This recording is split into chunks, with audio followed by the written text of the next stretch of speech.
दिल्लीतील लाल किल्ला परिसरामध्ये झालेल्या बॉम्बस्फोट प्रकरणाचा तपास वेगाने केला जात असतानाच अकोला पोलिसांनी एका संशयित युवकाला ताब्यात घेतलं। या युवकाची सुमारे 10 तास चौकशी केली। या स्फोटामध्ये युवकाचा सहभाग असेल या संशयावरून त्याची पोलिसांनी सखोल चौकशी केली होती। मिळालेल्या माहितीनुसार संबंधित युवकावर पोलिसांना पूर्वीपासूनच संशय होता।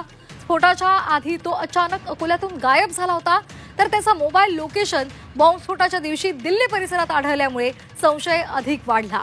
घटनेशी या युवकाचा प्रत्यक्ष संबंध आहे का, तो कुणाशी संपर्कात होता, तसंच स्फोटापूर्वी किंवा त्यानंतर त्याची काही हालचाल होती का, या संदर्भात सुमारे 10 तास पोलिसांनी त्या युवकाची चौकशी केली।